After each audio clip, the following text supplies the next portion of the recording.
পেট পুজো আর আনন্দ চ্যানেলে সবাইকে স্বাগত জানাই। আজকে একটি সুস্বাদু পাবদা মাছের রেসিপি নিয়ে চলে এসেছি।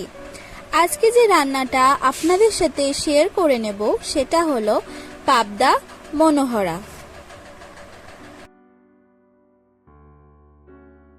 চলুন আর একদম দেরি না করে রান্নার সম্পূর্ণ রেসিপিটি এবার দেখে নেওয়া যাক। সবার প্রথমে একটি স্মুথ পেস্ট বানাবো, তার জন্য কিছু উপকরণ নিয়ে নিয়েছি, যেমন 1 চামচ কিশমিশ, 1 চামচ চারমগজ এবং 1 চামচ পোস্ত। এই তিনটি উপকরণ দিয়ে একটি স্মুথ পেস্ট বানিয়ে নিয়েছি, যা আমরা পরে রান্নায় ব্যবহার করব। এরপর এরকম সাইজের একটা পেঁয়াজ নিয়ে নিয়েছি, তারপর এই পেঁয়াজটা সেদ্ধ করে বেটে নিয়েছি।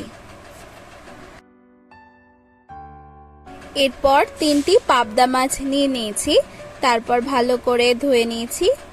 এর মধ্যে এবার নুন দিয়ে দিচ্ছি আর হলুদ গুঁড়ো দিয়ে দিচ্ছি।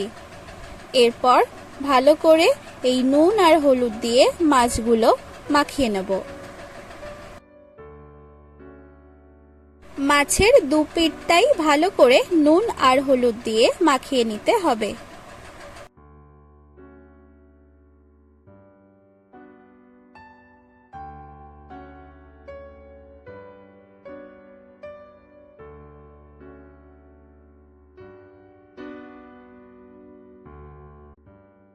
মাছগুলো নুন হলুদ দিয়ে মাখানো হয়ে গেলে এর মধ্যে একটু সাদা তেল দিয়ে দিচ্ছি, কারণ পাবদা মাছ খুবই ফাটে।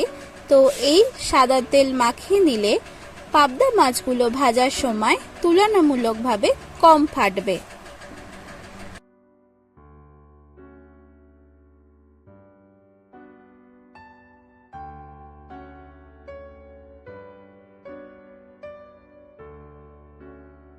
এরপর মাছগুলো ভেজে নেব।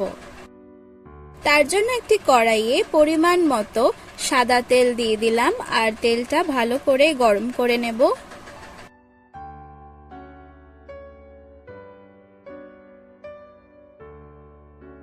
তেল গরম হলে এক এক করে মাছগুলো উল্টে পাল্টে ভেজে নেব। এই মাছটা এখন ভাজা হয়ে গেছে, এটা একটি পাত্রে তুলে রাখছি আর বাকি মাছ দুটো ভেজে নেব। পরে একই তেলে একটি তেজপাতা আর গোটা গরম মশলা, এলাচ, লবঙ্গ, দারচিনি ফোড়ন দিয়ে দিলাম। ফোড়ন থেকে সুন্দর গন্ধ বেরোলে আগে যে সেদ্ধ করে পেঁয়াজ বেটে রেখেছিলাম সেটা দিয়ে দিলাম আর ভালো করে নাড়িয়ে নিচ্ছি।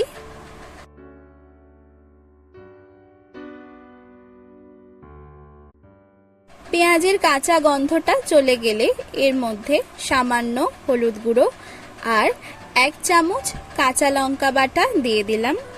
এটাও ভালো করে নাড়িয়ে নিচ্ছি।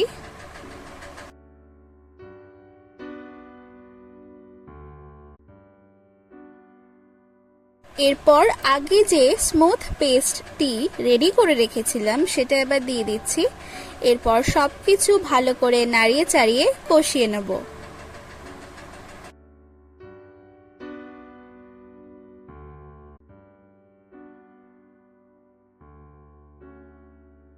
ভালো করে কষানো হয়ে গেলে একটি ছোট কাপের 1 কাপ দুধ দিয়ে দিলাম।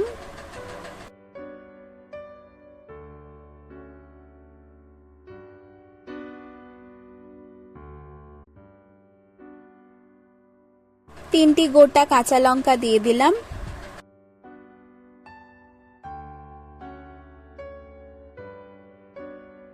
স্বাদ মতো নুন আর সামান্য চিনি দিয়ে দিলাম।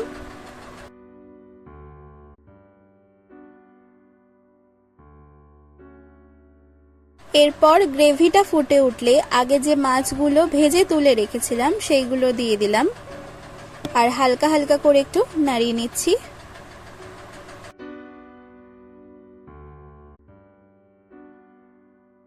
এরপর মাখা মাখা হয়ে আসলে আমরা বুঝতে পারবো রান্নাটা হয়ে এসছে। এরপর ওপর থেকে ধনেপাতা কুচি ছড়িয়ে দিলাম আর আমাদের রান্নাটা এখন রেডি হয়েই এসছে।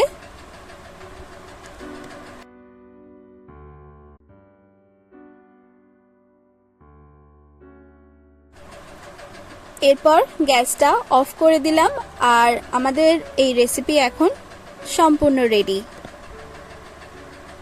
এবার পরিবেশন করে নেব। পাবদা মনোহরা এখন সম্পূর্ণ তৈরি।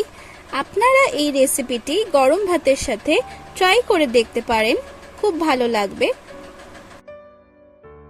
এই রেসিপিটি আপনাদের কেমন লাগলো তা আমাকে কমেন্ট করে জানাবেন। তার সাথে যদি ভালো লেগে থাকে তাহলে অবশ্যই একটা লাইক আর শেয়ার করে দেবেন। আর চ্যানেলে নতুন হয়ে থাকলে এরকম ইন্টারেস্টিং রেসিপি সন্ধান পেতে অবশ্যই চ্যানেলটি এখনই সাবস্ক্রাইব করবেন। তাহলে আজ এখানেই বিদায়। সবাই সুস্থ থাকবেন, ভালো থাকবেন। ধন্যবাদ।